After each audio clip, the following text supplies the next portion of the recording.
আমাদের নতুন যারা খামারি বা নতুন যারা উদ্যোক্তা তাদের জন্য আপনার কি পরামর্শটা রাখতেছেন যে তারা যদি নতুন করে শুরু করে কেউ যদি খামার শুরু করে তাদের জন্য কি পরামর্শ আপনার থাকবে? বা এক কথা হলো যে নিজে না খাটলে কোনো লাভ নাই। আমি যদি এইটা আমার 1 লাখ টাকা বেচতাম না বেচতাম না। আচ্ছা, মানে এটা আপনার নিজস্ব, এটা আমি খামার রাখবো।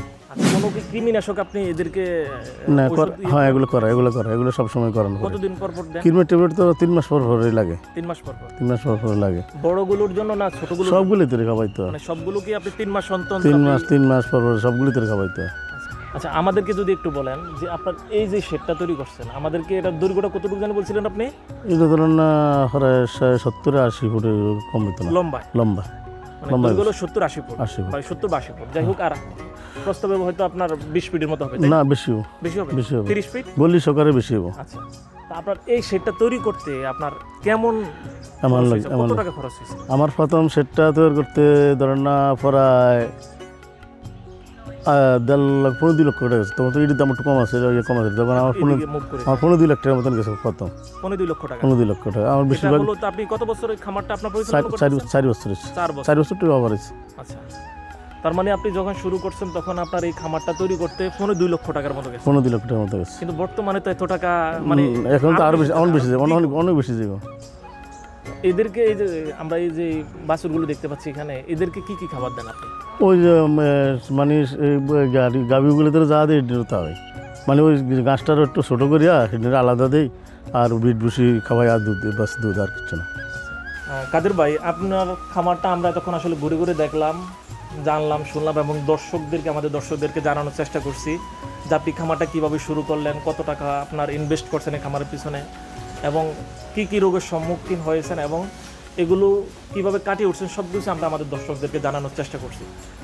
আমাদের নতুন যারা খামারি বা নতুন যারা উদ্যোক্তা তাদের জন্য আপনার কি পরামর্শটা রাখতেছেন যে তারা যদি নতুন করে শুরু করে কেউ যদি খামার শুরু করে তাদের জন্য কি পরামর্শ আপনার থাকবে? বা এক কথা হলো যে নিজে না খাটলে কোনো লাভ নাই। আচ্ছা, আসলে তো নিজে খাটতে হইব। খামারের যারা যে খামার করুক, নিজে যদি না খাটলে কোনো লাভ নাই। আপনি আমার হাতে করাইবেন, একটা ভুল। আচ্ছা, দর্শকদের একটা প্রশ্ন আমি আপনার কাছে বলি, সেটা হলো যে একটি যদি নতুন যারা খামার শুরু করতে চায় তারা কি এই ছোট বাছুর দিয়ে শুরু করবে না গাভী দিয়ে শুরু করবে? কোনটা? গাভী দিয়ে করতে হবে। গাভী দিয়ে করলে ভালো? গাভী দিয়ে করলে ভালো হইব। কেন ভালো হবে?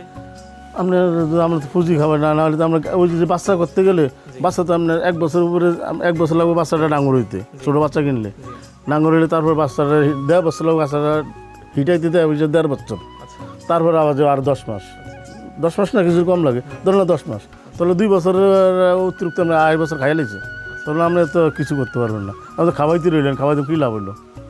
এটা হলো আপনার দুইটা গাভী কিনেন, প্রেগনেন্সি কিনেন, অথবা বাচ্চা সহকারে কিনে আনলে আস্তে আস্তে দুধও পাইলেন। দুধটা দিয়ে আপনার গরুর খানাটা চললো, আপনার পকেটের তো লাগলো না। অথবা কিছু ওটা দুধ বেশি হইলে আপনার কিছু প্রফিটও হইলো, আর ওটার বাড়িতে যদি একটা বাচ্চা হইলো অথবা একটা মেয়ে বাচ্চা হইলো, তাহলে ওইটা আপনার ভবিষ্যতে আপনার এটা দেখলে এটা মায়ের দুধ বেশি দিছে, তখন বাচ্চাটা রেখে দিলে এইটা আপনার কিন্তু আসলে ইয়াটা পাবো। আর যদি পুরুষ বাচ্চা তো আপনি বিক্রি করে নিতে হবে, অথবা আপনার 6 মাস পারলেন, 1 বছর পারলেন, বিক্রি করে নিলেন। আবার অথবা টাকা দিয়ে 8টা গাভী কিনলেন, নাহলে অথবা একখানে পছন্দ হয়েছে একটা দামি মেয়ে বাচ্চা আছে, পছন্দ হয়েছে আপনি নিয়ে আইলেন ভালো মানের। এই গাভীর পাশাপাশি কি ষাট গরুর প্রয়োজন আছে? যেমন আপনি যদি দুধের আপনার ষাঁড় গরুর যে আপনার এটা একটা সিজন আছে, আপনার বাচ্চাগুলো এখন এই যে আমার ওই 4টা বাচ্চা, এখন ঈদ যদি আমি না বেশি, যদি আগামী রমজান লেগে করি, তাহলে একটা ষাঁড় আমার 2-2.5 লাখ টাকা লাগবে। 2-2.5 লাখ টাকা লাগবে। বাছুরগুলো সবগুলো কি আপনার বকনা নাকি? না, এই যে এই দুটো হলো যে পুরুষ, এই যে ওই যে এটা, হ্যাঁ পুরুষ, ওই সাইডের পুরুষ, হ্যাঁ বকনা। এই দুটো কিন্তু আমি বেচুন না।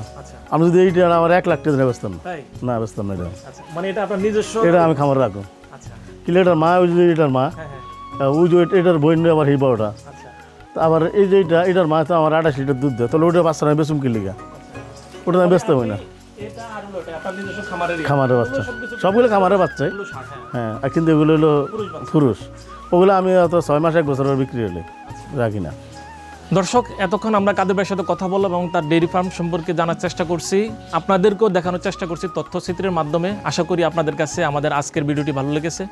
দর্শক, কাদের ভাই আপনাদের জন্য যে একটি মেসেজ রেখেছেন সেটা হলো, আপনারা যারা নতুন খামারি, আপনারা যারা খামার শুরু করতে চাচ্ছেন, তাদের জন্য ওনার মেসেজ হলো যে আপনারা যখন কোনো একটা গাভী দিয়ে খামার শুরু করবেন, তাহলে অবশ্যই সেই গাভীটি আপনাদের দেখে শুনে বুঝে যে কী ধরনের দুধেল গাভীগুলো কী কী লক্ষণ দেখে কিনতে হয়, ক্রয় করতে হয়, সেই লক্ষণগুলোর কথা কিন্তু কাদের ভাই আমাদেরকে বলেছেন এবং আপনাদের কাছে ওই মেসেজটা তিনি রেখেছেন। সুতরাং আমরা আশা করি আপনারা যারা নতুন খামারে, তাহলে অবশ্যই আপনারা এই জিনিসগুলো দেখে শুনে বুঝে তারপর আপনারা খামার শুরু করবেন। দর্শক, দেশ বাংলার আজকে এই পর্ব আমরা এখনই শেষ করছি। আমাদের পরবর্তী পর্ব আপনাদের দেখার জন্য আমন্ত্রণ রইল। আবারও আপনাদের সাথে দেখা হবে কোনো খামারি এবং কৃষকের গল্প নিয়ে। সেই পর্যন্ত সকলে ভালো থাকুন, সুস্থ থাকুন। আল্লাহ হাফেজ।